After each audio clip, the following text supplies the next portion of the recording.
जम्मू कश्मीर के पूंछ में एक जवान शहीद। कुपवाड़ा में सुरक्षा बलों से हुई मुठभेड़। सुरक्षा बलों ने 3 आतंकियों को घेरा। मॉनसून सत्र का तीसरा दिन, बजट पर होगी चर्चा। इंडिया के सभी सांसद बजट के खिलाफ करेंगे प्रदर्शन। राहुल गांधी की किसान नेताओं के प्रतिनिधिमंडल से मुलाकात। सुबह 11 बजे संसद में होगी बैठक। निजी सदस्य विधेयक लाने की मांग। सुप्रीम कोर्ट ने कहा कि नीट परीक्षा दोबारा नहीं होगी। शिक्षा मंत्री बोले 2 दिनों में नीट यूजी फाइनल रिजल्ट घोषित होगा। आज से काउंसलिंग होगी शुरू। सुप्रीम कोर्ट में कांग्रेस के बकाया टैक्स पर सुनवाई। आज चुनाव की वजह से टली थी सुनवाई। आईटी ने 3,567 करोड़ के टैक्स की डिमांड की। एमपी राजस्थान में आज बहुत भारी बारिश का अलर्ट। यूपी के 18 जिलों में भारी बारिश का अनुमान। बिहार के कई जिलों में तापमान 35 डिग्री के पार। आप देख रहे हैं के न्यूज, खबरों का सारथी। नमस्कार, लाइव न्यूज में आप सभी का स्वागत है। बहू आपके साथ यश शुक्ला और दिल्ली से खबर आपको बता देते हैं। दिल्ली से खबर आपको बता रहे हैं, बजट के खिलाफ विपक्ष का प्रदर्शन। दिल्ली से खबर, बजट में राज्यों के प्रति भेदभाव का आरोप। बजट में भेदभाव को लेकर इंडिया का प्रदर्शन। विपक्ष का संसद परिसर में जोरदार हंगामा। विपक्ष का संसद परिसर में जोरदार हंगामा।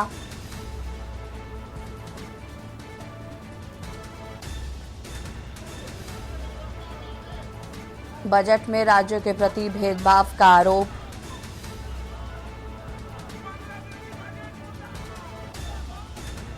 बजट में भेदभाव को लेकर इंडिया का प्रदर्शन।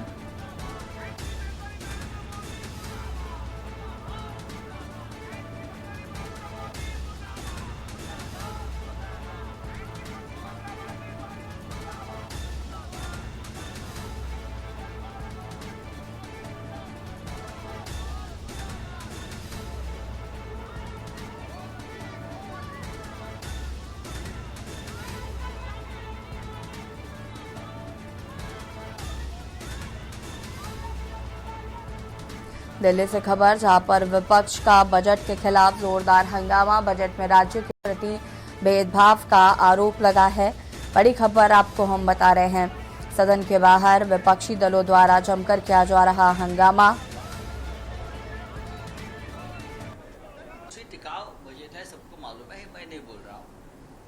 लोकसभा चुनाव के जो नतीजे आए हैं, ये लोकसभा चुनाव के नतीजे से पीड़ित बजट है। ये पीड़ित बजट है। एक जमाने में गुजरात के व्यापारी ईस्ट इंडिया कंपनी को अपना व्यापार बचाने के लिए बहुत बड़ी रकम में फिरौती देते थे ईस्ट इंडिया कंपनी को। मुझे लगता है वही व्यापारी मंडल ने देश की तिजोरी से बिहार के नीतीश कुमार जी और आंध्र प्रदेश के चंद्रा बाबू, ये दोनों को अपनी सत्ता बचाने के लिए फिरौती दी है। अब ईस्ट इंडिया कंपनी के जगह ये गुजरात के व्यापार मंडल आया है और ये ईस्ट इंडिया कंपनी अपनी सत्ता, अपना व्यापार बचाने के लिए, अपना बिजनेस बचाने के लिए बड़ी रकम सरकार के तिजोरी से दे रहे। मैं उसे बजट नहीं मानता हूँ। संजय रावत को आप यहाँ पर सुन रहे थे। इनकी नकारात्मक सोच है। ये बहुत ही बैलेंस बजट है और ये बजट भारत को 2047 में पूर्ण विकसित राष्ट्र के लिए ये किया गया है। और इसमें किसानों के लिए बहुत है, जो हमारे इकोनॉमी के रीढ़ हैं। डिफेंस फोर्सेस के लिए है, पुलिस फोर्सेस के लिए है, जो आतंकवादियों से, आतताइयों से, नक्सलियों से लड़ रही हैं। युवाओं के लिए किया गया है, गरीबों, किसानों के लिए किया गया है, महिलाओं के लिए किया गया, दलितों, शोषितों के लिए किया गया है। तो ये बजट बैलेंस बजट है और जो विपक्ष कह रहा है इसका बहिष्कार करेंगे, वो केवल उनकी नकारात्मक सोच है। वो विरोध के लिए विरोध करते हैं, जो उचित नहीं है।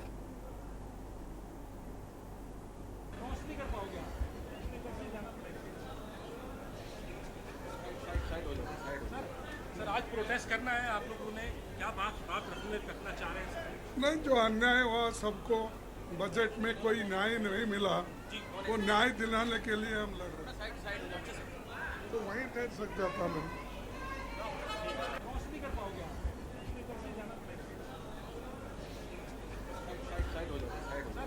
सर आज प्रोटेस्ट करना है आप लोगों ने, क्या बात रखना चाह रहे हैं सर? नहीं, जो अन्याय हुआ सबको, बजट में कोई न्याय नहीं मिला, वो न्याय दिलाने के लिए हम लड़ रहे हैं। तो वहीं ठहर सकता था मैं।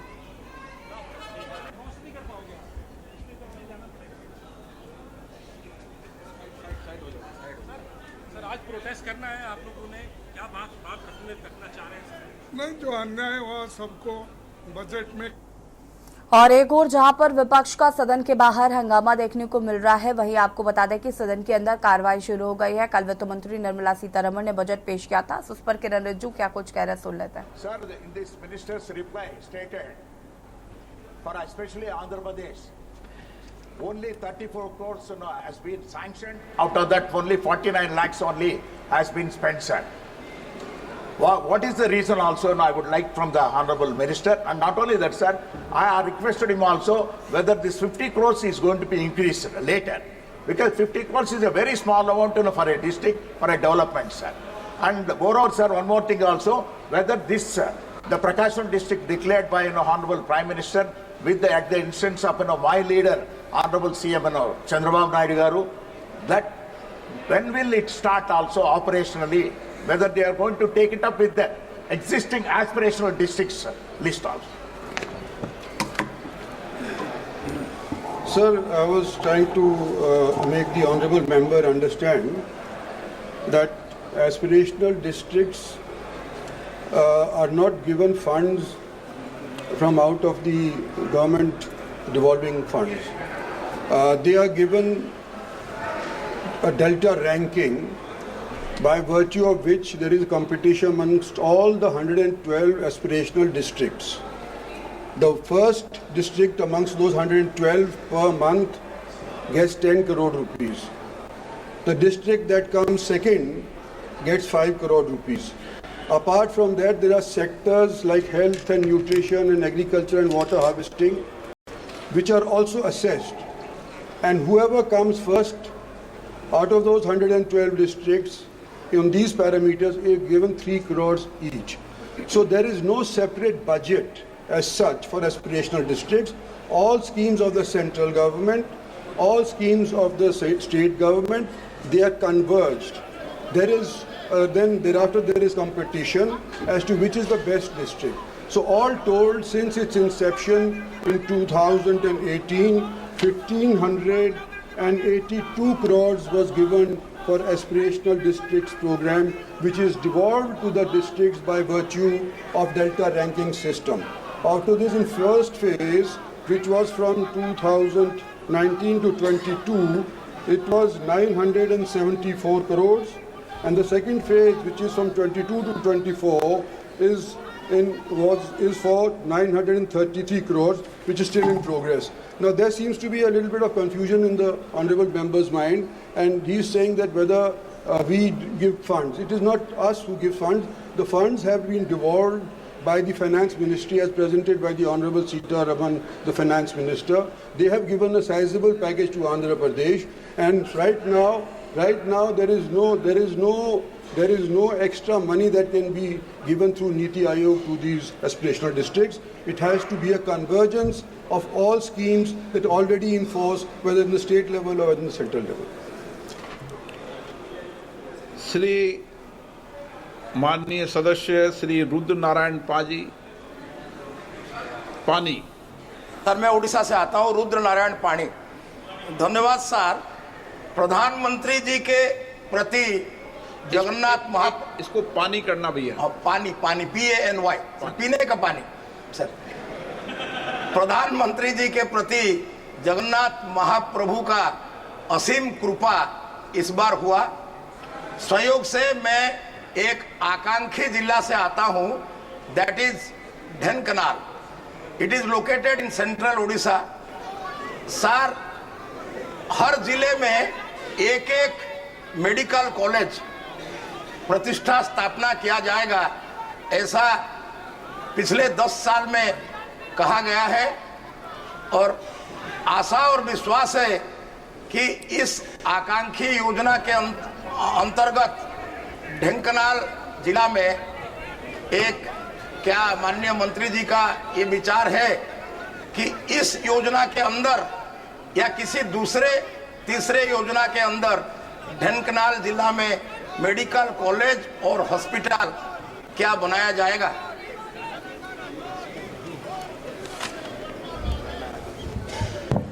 जनाब स्पीकर साहब, ओडिशा के अंदर कुल मिलाकर के एस्पिरेशनल डिस्ट्रिक्ट्स 10 हैं, जिनमें कुल मिलाकर के जो प्रोजेक्ट्स सैंक्शन हुए हैं वो 104 हुए हैं और जो सैंक्शन अमाउंट है वो 126 करोड़ है। ये जो मंत्री जी मेरे से पूछ रहे हैं, शायद बेहतर होता मेडिकल कॉलेज के विषय के अंदर अगर हेल्थ मिनिस्ट्री से चर्चा करी होती तो वही इस बात के अंदर जवाब देने में ज़्यादा सक्षम होंगे, मैं समझता हूँ। Question number 22, doctor Namdev Kirsan. Sir, it is that. Thank you, sir, for giving me this opportunity. आप पहले प्रश्न नंबर बोल दें। Question number 20. प्रश्न नंबर 22 बोल दें। 20. Question number 22. ओके, माननीय मंत्री जी एक सर सदन के पटल पर उत्तर। माननीय सदस्य अब पूछें। कि सर ब्रॉडगेज रेलवे लाइन का ये स्कीम है from Varsha to Gadchiroli. I belong to Gadchiroli Chimur Lok Sabha constituency, which is too backward and it is tribal district. So this railway line started in 2022 and still the work is going very slowly and it is not getting completed.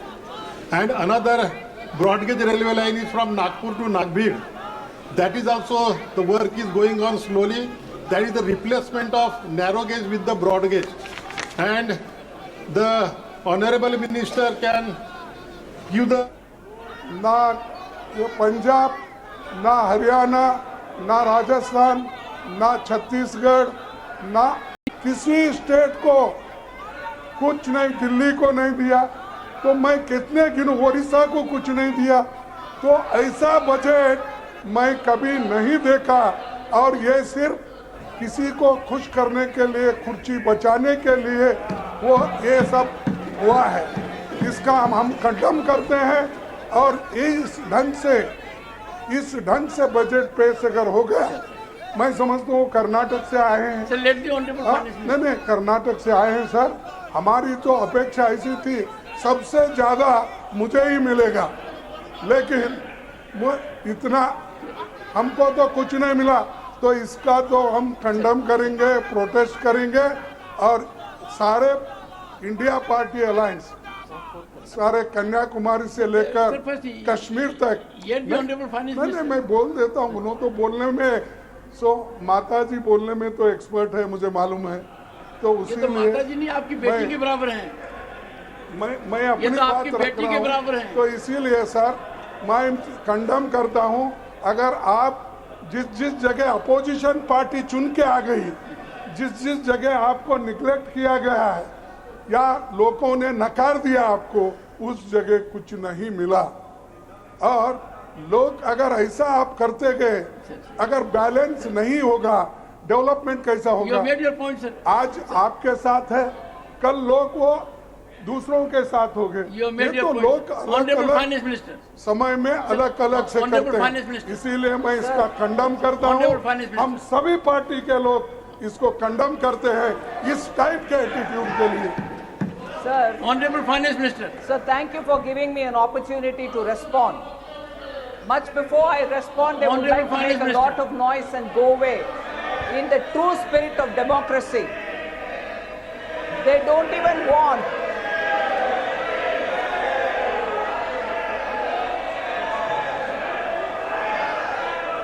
Sir, it's a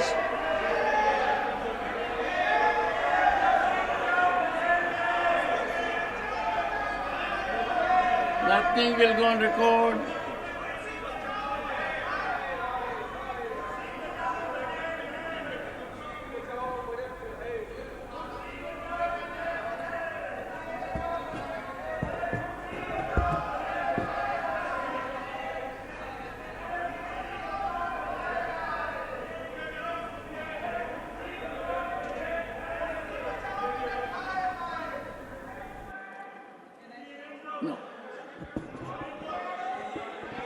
Honorable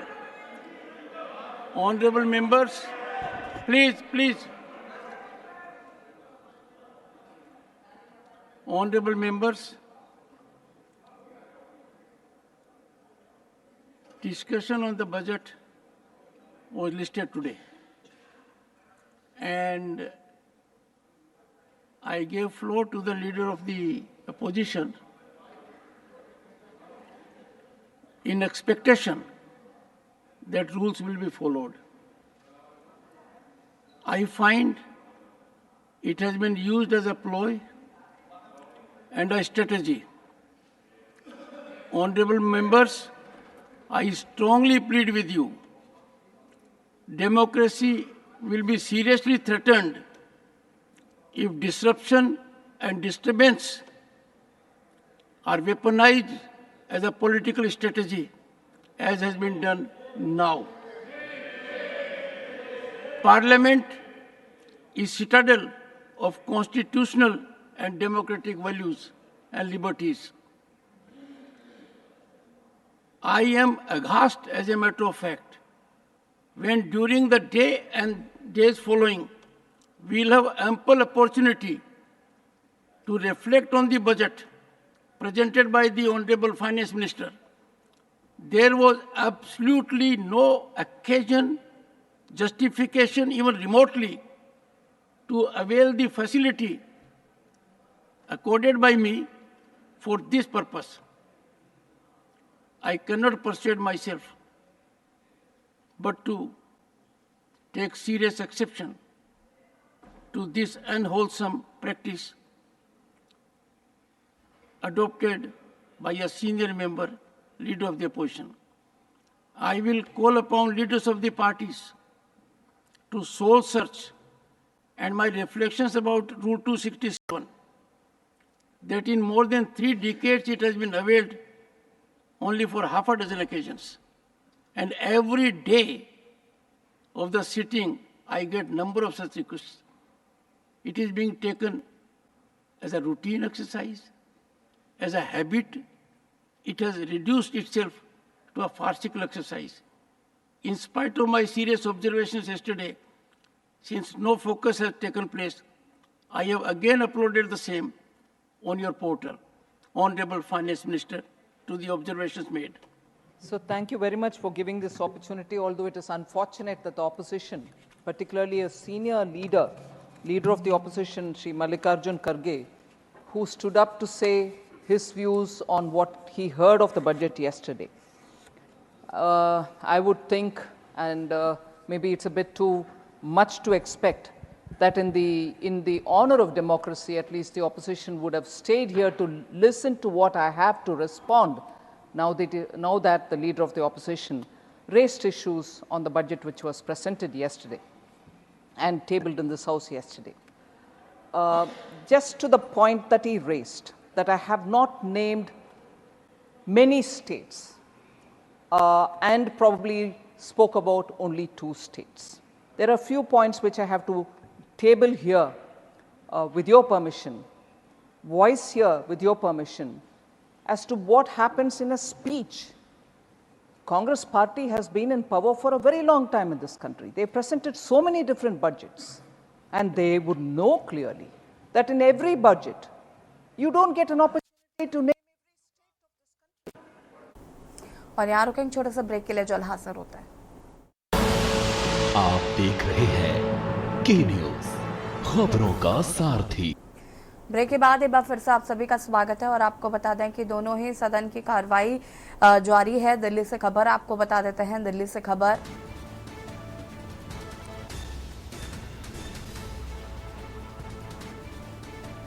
Congress नेता के सुरेश ने budget पर अपनी प्रतिक्रिया दी। सरकार और वित्त मंत्री पर भेदभाव का आरोप लगाया है। उन्होंने कहा कि बजट में सिर्फ 2 राज्यों को हुआ फायदा। बजट में सिर्फ 2 राज्यों को हुआ है फायदा।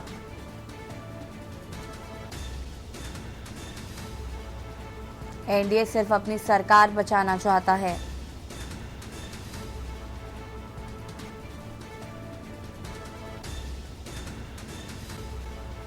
हम बजट में भेदभाव के विरोध में प्रदर्शन करेंगे।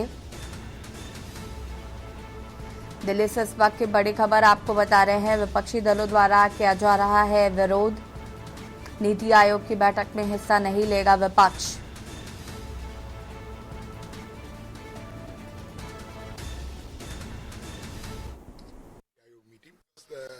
Totally discriminated the opposition party ruled state by the government and also the finance minister. So we must raise our protest. So we are not attending to the Niti Aayog meeting because the discrimination too much. So in the past it was not happened. Only 2 states got everything because of the government wants to protect their government and also the Prime Minister and also India wants to save their chair. That's why. Sir, also we talk about the Supreme Court judgment. Supreme Court rules out the NEET retest. How do you see that? I am not responding on that Supreme Court verdict, but our party will officially will say the details of the Supreme Court judgment. Sir, my last question would be: is LOP Rahul Gandhi ji is meeting farmers today in the Parliament? Is there any schedule? So I don't know details, but I was heard about the news in the media. So I'm going to Parliament House, CPP office. Today we are having a meeting 10 o'clock our Congress MPs. After that we are MPs, all opposition MPs having a demonstration in front of the Parliament House for protesting against the budget discrimination of the opposition party ruled states.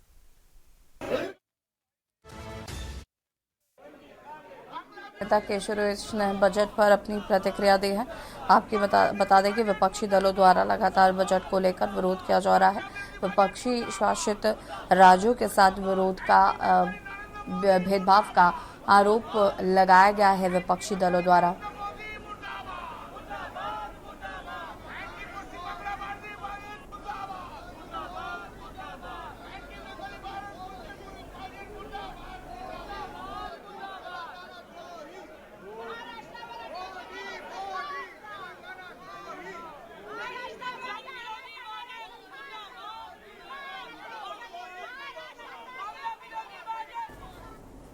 Delhi से खबर आपको बता देते हैं, जहां पर संसद के मानसून सत्र का तीसरा दिन आज बजट पर संसद में होगी चर्चा के दौरान विपक्ष सरकार पर हमला बोलता हुआ नजर आ रहा है। बता दें कि विपक्ष चर्चा के दौरान कर सकता है हंगामा। नेम प्लेट नीट मामले पर हो सकता है हंगामा। दिल्ली से आपको एक और खबर बता देते हैं, नीट यूजी दोबारा नहीं। आज से काउंसलिंग मामले पर सुप्रीम कोर्ट ने दिया है आदेश। कहा लीक से पूरी परीक्षा की पवित्रता प्रभावित नहीं हुई है। व्यवस्थागत उल्लंघन होने के कोई सबूत मौजूद नहीं है। दोबारा परीक्षा होने पर 23 लाख युवाओं पर गंभीर असर पड़ेगा।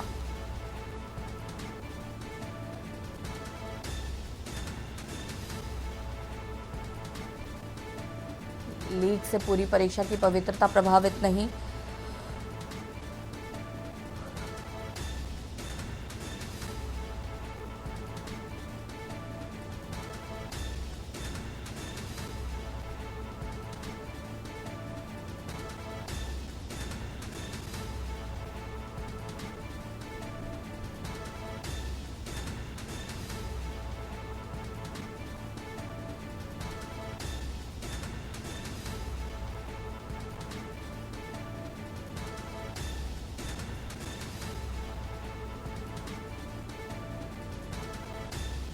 नई दिल्ली से खबर आपको बता रहे हैं, मामले पर सुप्रीम कोर्ट ने दिया आदेश। नीट यूजी मामले पर सुप्रीम कोर्ट का आदेश।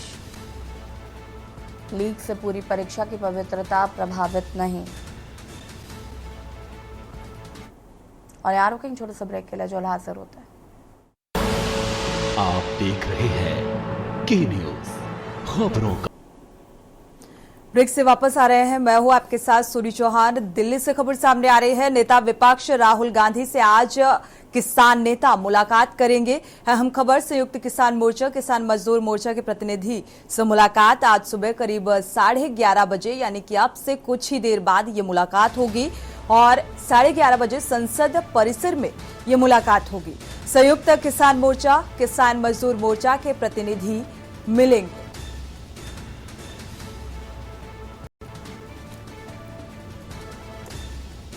तो अब से कुछ ही देर बाद ये मुलाकात। दिल्ली से अहम खबर सामने आ रही है, नेता विपक्ष राहुल गांधी से आज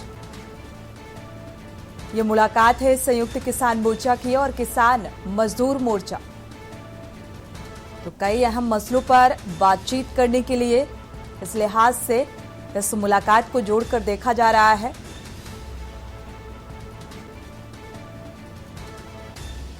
दिल्ली से हम खबर आपको बता रहे हैं, नेता विपक्ष राहुल गांधी से आज किसान नेता मुलाकात करेंगे। कई अहम मसलों को लेकर वार्तालाप। दिल्ली से हम खबर, तो संसद परिसर में ये मुलाकात होगी। हालांकि जो टाइम दिया गया था कि 11:30 बजे के करीब संसद परिसर में ये मुलाकात हो सकती है और अब से ही कुछ देर में ये मुलाकात होगी। कई अहम बिंदुओं को लेकर, हालांकि कई अहम समस्याओं को लेकर भी ये मुलाकात हो सकती है। संसद परिसर में ये मुलाकात। दिल्ली से अहम खबर,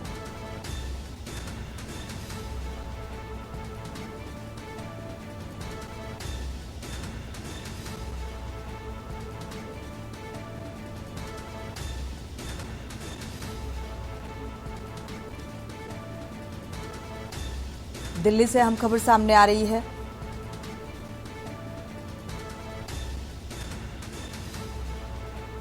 विपक्षी नेता राहुल गांधी से ये मुलाकात किसान नेता की।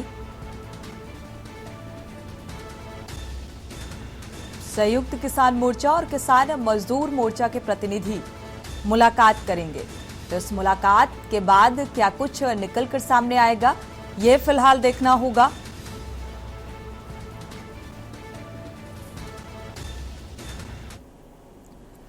बढ़ते आगे, यमुनानगर के निजी पैलेस में भारतीय जनता पार्टी और ओबीसी समाज के द्वारा एक समारोह का आयोजन किया गया और इसमें हरियाणा के मुख्यमंत्री नायब सैनी की धर्मपत्नी सुमन सैनी मुख्य अतिथि के रूप में शामिल हुई। पत्रकारों से बातचीत करते हुए उन्होंने कहा कि आज यमुनानगर पहुंचकर बहुत अच्छा लग रहा है। तीसरी बार देश के प्रधानमंत्री नरेंद्र मोदी बने हैं और इसीलिए सभी को बधाई है कि हरियाणा के मुख्यमंत्री नायब सैनी बड़े बड़े फैसले रोजाना कर रहे हैं।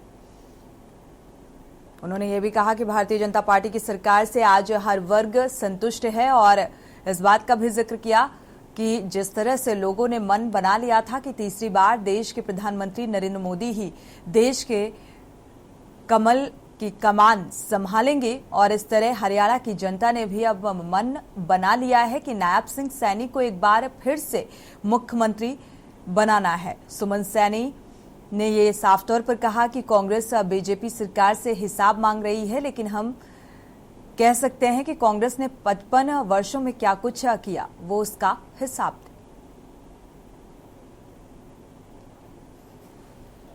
तीसरी बार देश के प्रधानमंत्री नरेंद्र भाई मोदी जी बने हैं, उसके लिए सभी को बधाई है। बड़े बड़े फैसले आए दिन मुख्यमंत्री जी कर रहे हैं और कोशिश है कि हर किसी को लाभ पहुंचाया जाए।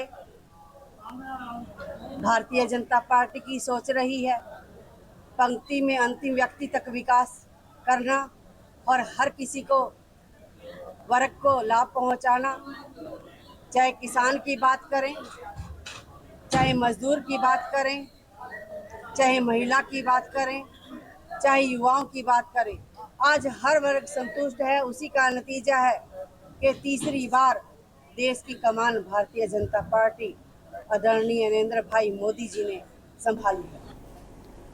और इस बीच लखनऊ से हम खबर आपको बता दें, विधानसभा के सामने आत्मदाह का प्रयास किया गया है। दंपति ने बच्चों के साथ आत्मदाह का प्रयास किया।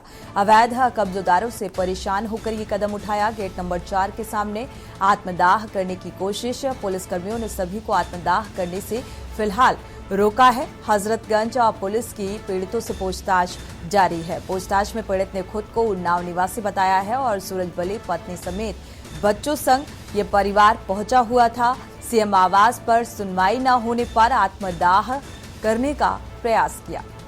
तो फिलहाल वहां मौजूद पुलिसकर्मियों ने रोका।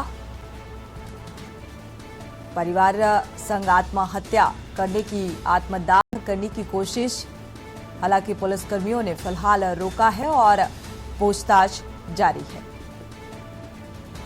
तो इस पीड़ित परिवार ने ये कदम दरअसल इसलिए उठाया क्योंकि कब्जेदारों से परेशान था ये परिवार और सीएम आवास पहुंचकर आपबीती सुनाने के लिए ये परिवार पहुंचा हुआ था और सुनवाई न होने के चलते आहत इस परिवार ने ये कदम उठाया।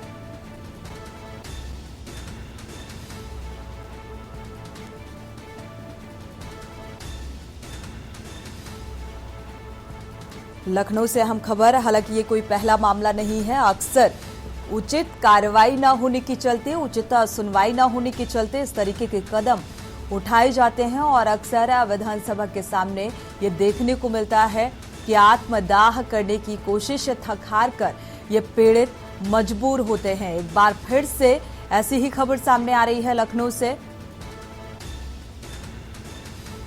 हजरतगंज पुलिस की पीड़ितों से पूछताछ भी जारी है, वजह जानने की कोशिश। हालांकि जो वजह अभी तक निकलकर सामने आ रही है कि कब्जेदारों से ये परिवार आहत था, परेशान था, जिसके चलते आत्मदाह करने की कोशिश की।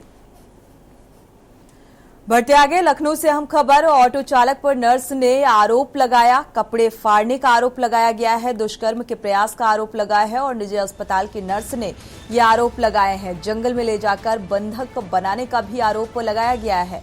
बुद्धेश्वर चौराहे के पास बीते शनिवार का ये मामला बताया जा रहा है। शनिवार की ये घटना जहां पर ये गंभीर आरोप लगाए गए।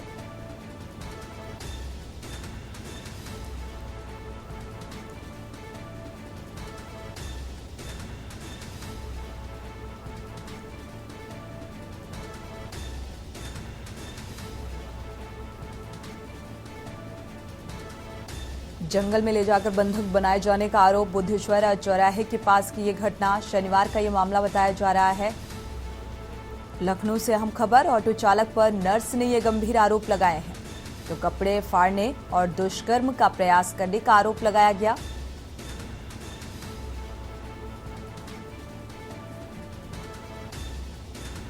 हालांकि ये नर्स निजी अस्पताल की बताई जा रही है, जिसने ऑटो चालक पर ये गंभीर आरोप लगाए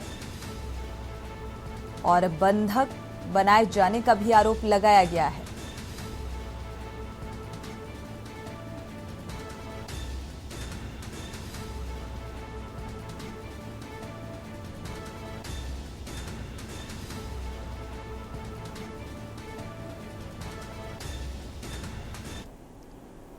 बढ़ते आगे, लखनऊ से अहम खबर सामने आ रही है। भू माफिया जितेंद्र यादव के खिलाफ एफआईआर दर्ज हुई है। सरकारी जमीन कब्जाने के मामले में ये एफआईआर दर्ज की गई। गोसाईगंज कोतवाली में मामला दर्ज हुआ है। खेल के मैदान में प्लॉटिंग करने को लेकर ये पूरा मामला और इसी वजह से ये कार्रवाई यानी कि एफआईआर दर्ज की गई है। ग्राम प्रधान ने मामले की शिकायत की थी और इस शिकायत पर ये एफआईआर दर्ज की गई। शिकायत के बाद पैमाइश करने पहुंचे हुए थे एसडीएम और एसडीएम की पैमाइश में ये खेल का मैदान खाली हुआ था।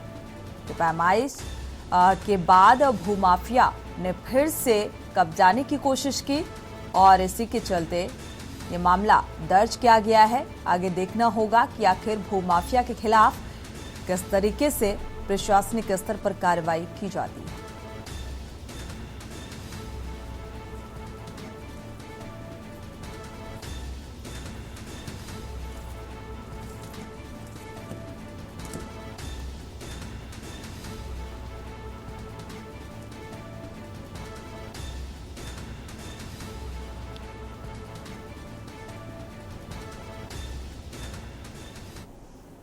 लखनऊ से अहम खबर, अवैध खनन की मिट्टी से लोड डंपर की ग्रामीणों ने फिलहाल डंपर को रोका है और दर्जनों की संख्या में एकत्र हुए ग्रामीणों ने डंपर को रोका और मिट्टी लेकर तेज रफ्तार फर्राटा भर रहा था ये डंपर।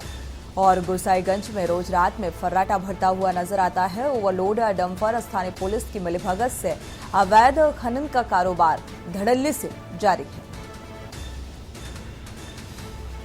तो फिलहाल ग्रामीणों ने इकट्ठा होकर इस डंपर चालक को रोका।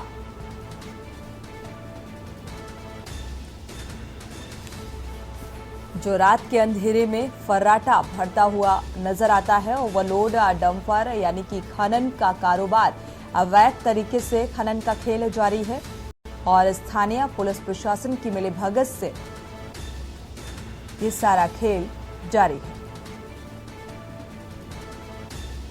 हालांकि इस बात का ग्रामीणों ने विरोध किया है। दर्जनों की तादाद में ग्रामीण एकत्रित हुए और इस डंपर को रोकने का प्रयास किया है।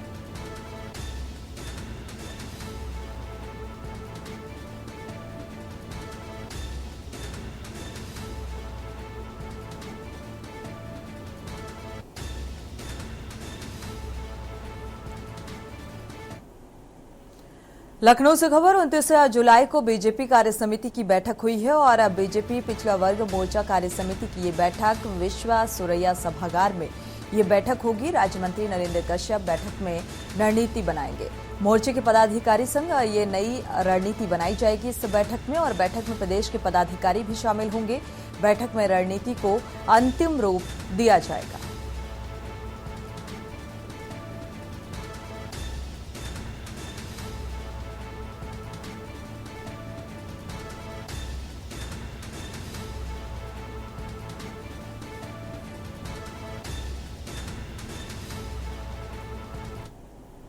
सीधे उत्तराखंड के केदारनाथ लेकर चलते हैं, जहां पर सीएम धामी इस वक्त केदारनाथ धाम पहुंचे हुए हैं और दर्शन पूजन अर्चना कर वहां से फिलहाल प्रस्थान करते हुए नजर आ रहे हैं। ये सीधी तस्वीरें आप टीवी स्क्रीन पर देख पा रहे हैं। उत्तराखंड के सीएम पुष्कर सिंह धामी इस वक्त केदार धाम में मौजूदगी और दर्शन कर फिलहाल यहां से प्रस्थान कर रहे हैं।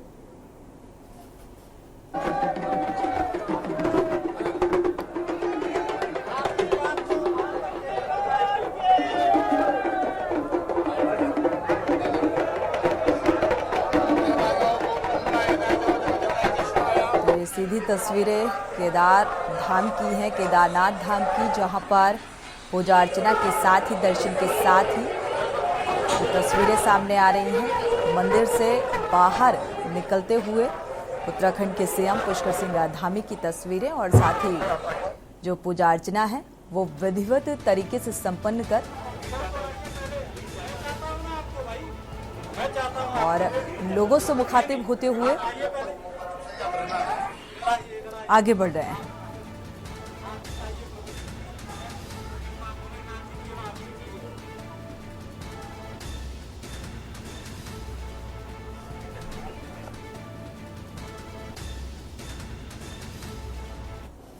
बढ़ते आगे, खबर बांदा जनपद के तिंदवारी थाने से है, जहां पर नाबालिग लड़की के साथ लव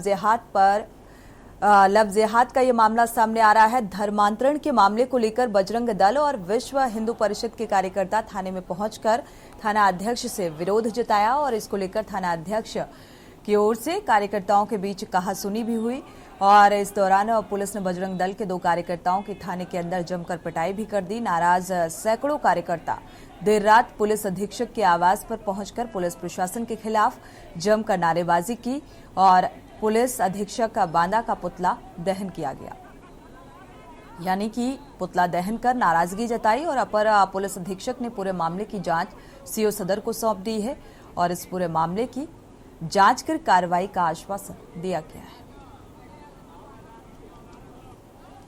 में जिला संयोजक और जिला मंत्री के द्वारा सूचना मिली कि तिंदवारी में एक घटना हुई है। एक लड़की 13 साल की वाल्मीकि समाज नहीं की समाज की थी, उसको जो है शौच करने गई थी तो 2-3 मुस्लिम युवक उसको उठा के ले गए और उसके बाद पुलिस को सूचना मिली। पुलिस ने उसको जाके पन्ना में, यहाँ से 200 किलोमीटर दूर, रात के उसको बरामद किया।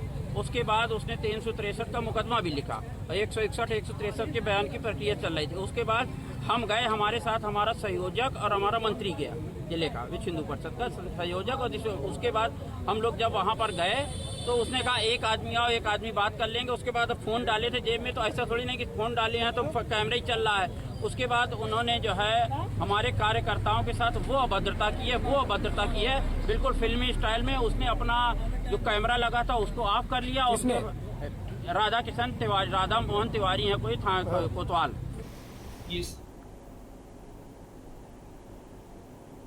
बजरंग दल के कुछ कार्यकर्ता थाने पे गए थे। उनका कहना है कि वहाँ पे पुलिस द्वारा उनके साथ अभद्रता की गई है, धक्का मुक्की की गई है।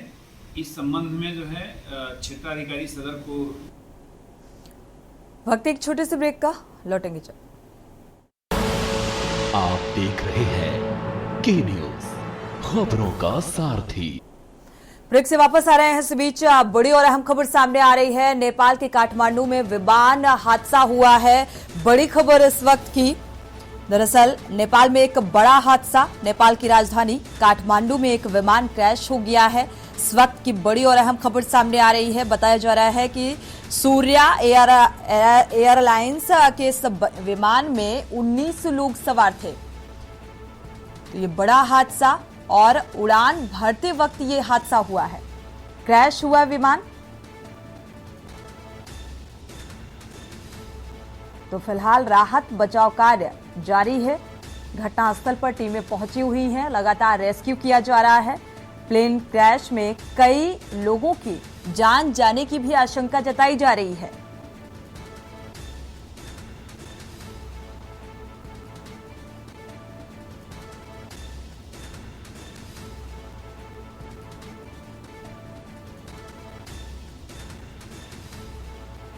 बड़ी और अहम खबर, काठमांडू से पोखरा जा रहा था यह विमान और उड़ान भरते वक्त यह विमान क्रैश हुआ। बड़ा हादसा और कई लोगों की जान जाने की भी आशंका जताई जा रही है। हालांकि जो रेस्क्यू टीम है वो मौके पर मौजूद है, राहत बचाव कार्य जारी है।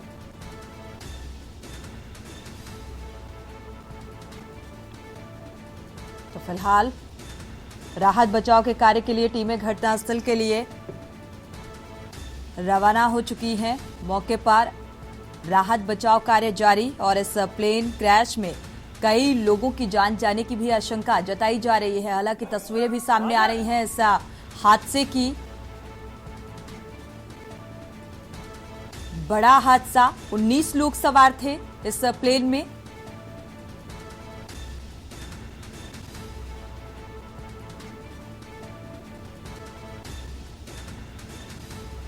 तो नेपाल की राजधानी काठमांडू में यह हादसा हुआ है। काठमांडू से पोखरा जा रहा था यह विमान और क्रैश हो गया।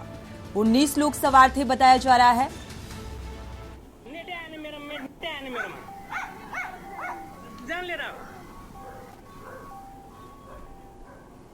तो ये तस्वीरें हादसे की सामने आ रही हैं। हालांकि राहत बचाव टीम जो है वो मौके पर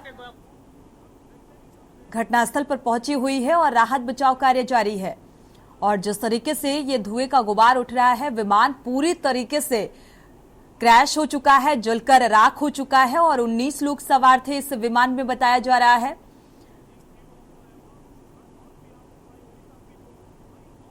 और कई लोगों की जान जाने की आशंका फिलहाल जताई जा रही है।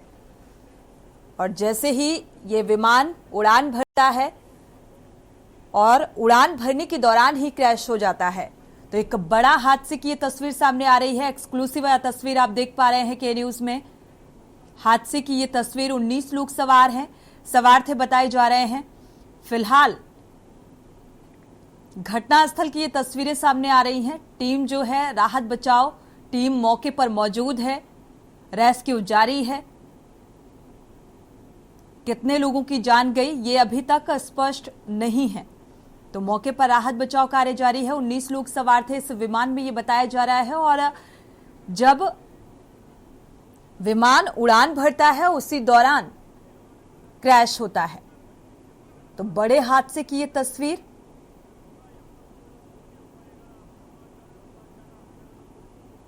काठमांडू से पोखरा के लिए ये विमान उड़ान भर रहा था।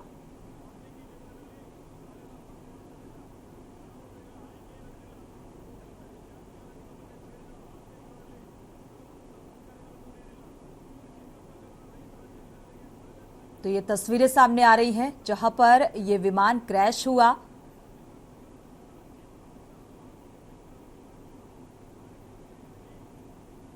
टेक ऑफ के दौरान प्लेन में आग लगी। राहत बचाव टीम जो है वो मौके पर मौजूद है और राहत बचाव कार्य जारी है। रेस्क्यू किया जा रहा है। कितने लोगों की जान गई इस हादसे में ये अभी तक साफ नहीं हो सका है, क्योंकि घटनास्थल में जो राहत बचाव टीम है वो मौजूद है। रेस्क्यू लगातार जारी है। एक बड़े हादसे की तस्वीर इसे कहा जा सकता है।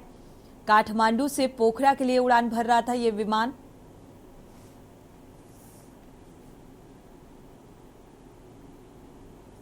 और उसी दौरान क्रैश हुआ।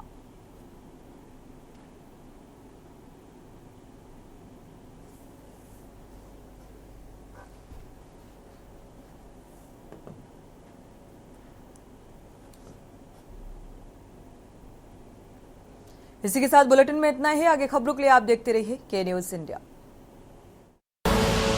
आप देख रहे हैं के न्यूज, खबरों का सारथी।